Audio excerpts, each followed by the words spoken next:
Hello everyone, welcome back to my channel. अस्सलाम वालेकुम। इस वीडियो में आप लोग को मौलवी हिंदी का ऑब्जेक्टिव क्वेश्चन कराने वाली हूँ और सब्जेक्टिव और ग्रामर का जो क्वेश्चन होगा वो सब मैं दूसरे पार्ट में कंप्लीट कराऊंगी। फिलहाल इस वीडियो में सिर्फ ऑब्जेक्टिव क्वेश्चन कराऊंगी, तो वीडियो को पूरा ज़रूर देखिएगा और ज़्यादा से ज़्यादा शेयर भी करेंगे आप सभी। तो यहाँ पे आप सभी देखिए, सबसे पहला क्वेश्चन, खाली कटोरों में बसंत का उतरना का आशय है। ऑप्शन यहाँ पे देखिए, वसंत आने पर बनारस शहर के घाटों पर भीड़ लगना। ऑप्शन सेकंड देखिए, भिखारियों को काफ़ी भीख मिलने की आशा होना। उपयुक्त दोनों इनमें से कोई नहीं। राइट आंसर हो जाएगा ऑप्शन ग, उपयुक्त सभी। फिर नेक्स्ट क्वेश्चन है, क्वेश्चन नंबर 2, विष्णु खरे का जन्म मध्य प्रदेश के छिंदवाड़ा में कब हुआ था? कब हुआ था? तो 1940 में हुआ था। राइट आंसर हो जाएगा ऑप्शन ख। अब यहाँ से मैं क्वेश्चन और आंसर डायरेक्ट बोलती हुई चलूंगी, सारे ऑप्शंस बोलूंगी नहीं, ठीक है। तो सबसे पहला क्वेश्चन तो आप लोग देख लिए, सेकंड क्वेश्चन भी देख लिया। थर्ड क्वेश्चन देखिए, कवि ने कविता एक कम में किस तथ्य को चित्रित किया है? तो यहाँ पे राइट आंसर होगा ऑप्शन क, स्वतंत्रता के बाद भारतीय समाज के गिरते जीवन मूल्यों को। फिर नेक्स्ट क्वेश्चन है, कविता सत्य में कवि विष्णु खरे ने किस पौराणिक ग्रंथ के संदर्भ एवं पात्रों को प्रतीक बनाया है? तो यहाँ पे राइट आंसर होगा महाभारत। ऑप्शन का हो गया करेक्ट। फिर देखिए नेक्स्ट क्वेश्चन, गोरो गोरो गोरो में कौन सा अलंकार है? कौन सा अलंकार है? तो पुनरुक्ति प्रकाश। राइट आंसर हो जाएगा ऑप्शन का। फिर नेक्स्ट क्वेश्चन है, हिंदी का सर्वश्रेष्ठ महाकाव्य श्री रामचरितमानस की रचना का प्रारंभ तुलसीदास कब किया गया?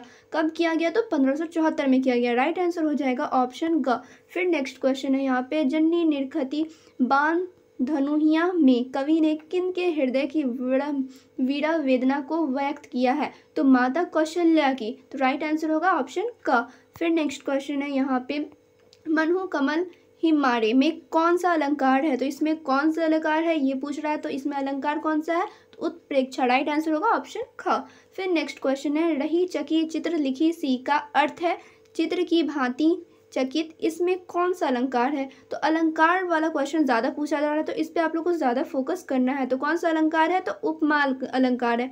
राइट आंसर हो जाएगा ऑप्शन क।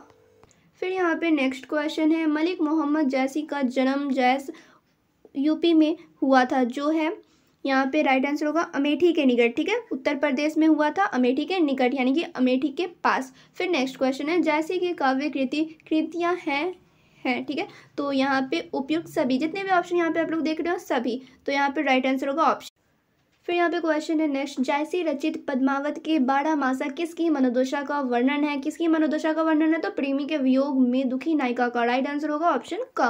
फिर देखिए यहाँ पे नेक्स्ट क्वेश्चन, आचार्य रामचंद्र शुक्ल का जन्म उत्तर प्रदेश के बस्ती जिलांतर्गत अगोना गांव में किस वर्ष हुआ था? तो किस वर्ष हुआ था? तो 1884 में हुआ था। ऑप्शन का हो जाएगा राइट। फिर देखिए नेक्स्ट क्वेश्चन, आचार्य रामचंद्र शुक्ल की कालजयी रचना है, तो क्या है? हिंदी साहित्य का इतिहास। राइट आंसर होगा आप लोग का ऑप्शन का। फिर देखिए नेक्स्ट क्वेश्चन, प्रेम घन की छाया स्मृति आचार्य शुक्ल का कैसा निबंध है? कैसा निबंध है? तो संस्मरणात्मक निबंध है। राइट आंसर होगा ऑप्शन का। फिर नेक्स्ट क्वेश्चन है, भारत जीवन प्रेस से आचार्य शुक्ल के पिता के घर पुस्तकें आया करती थीं, जिन्हें उनके पिता छिपा कर रखते थे। क्यों? उन्हें डर था कि उन्हें किस चीज़ का डर था? तो यहाँ पे आप लोग ऑप्शन देख सकते हैं। राइट आंसर होगा ऑप्शन का, उन पुस्तकों को पढ़ने के बाद स्कूल की पढ़ाई में मन न लगे, कक्षा में फिसड्डी हो जाए, ठीक है।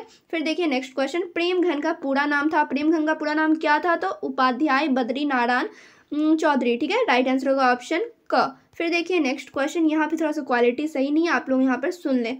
तो क्वेश्चन है, पंडित ब्रज मोहन व्यास ने संस्कृत, हिंदी और अरबी फारसी की कितने हस्तलिखित ग्रंथों का संकलन इलाहाबाद संग्रहालय के लिए किया था? तो कितने का किया था? तो 14,000। ऑप्शन का हो जाएगा करेक्ट। फिर नेक्स्ट क्वेश्चन आप लोग यहाँ पर देखिए, क्वेश्चन है यहाँ पे, पंडित ब्रज मोहन व्यास इलाहाबाद नगर पालिका के कार्यपालक पदाधिकारी रहे, ठीक है। तो यहाँ पे देख सकते हैं ऑप्शन है 1921 से 1944 तक, तो यही राइट आंसर है, 1921 से 1944 तक। फिर नेक्स्ट क्वेश्चन आप लोग देखिए, कच्चा चिट्ठा लेखक के किस रचना का अंश है? किस रचना का अंश है? तो मेरा कच्चा चिट्ठा आत्मकथा का। राइट आंसर होगा ऑप्शन घ।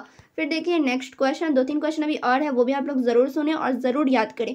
फणीश्वर नाथ रेणु का जन्म बिहार के पूर्णिया जिला अंतर्गत आरोही हिंगना गांव में कब हुआ था? कब हुआ था? तो 1921 में हुआ था। फिर नेक्स्ट क्वेश्चन है, फणीश्वर नाथ रेणु के प्रमुख उपन्यास है, तो यहाँ पे जितने भी ऑप्शन है सब करेक्ट होंगे। ऑप्शन घ हो गया करेक्ट, उपयुक्त सभी जितने भी ऑप्शन है सब राइट है। फिर नेक्स्ट क्वेश्चन देखिए, फणीश्वर रेणु के कहानी संग्रह है तो कौन सा है, तो यहाँ पे आप सभी देख सकते हैं उपयुक्त सभी, यहाँ पे भी जितने ऑप्शन है सारा करेक्ट है। तो ये थे कुछ ऑब्जेक्टिव क्वेश्चन। उम्मीद करती हूँ आप लोगों को समझ में आएगा। कहीं पे समझ में नहीं आया तो आप लोग कमेंट करके जरूर पूछे। वीडियो कैसी लगी कमेंट करके जरूर बताएं और वीडियो को लाइक और शेयर जरूर करें।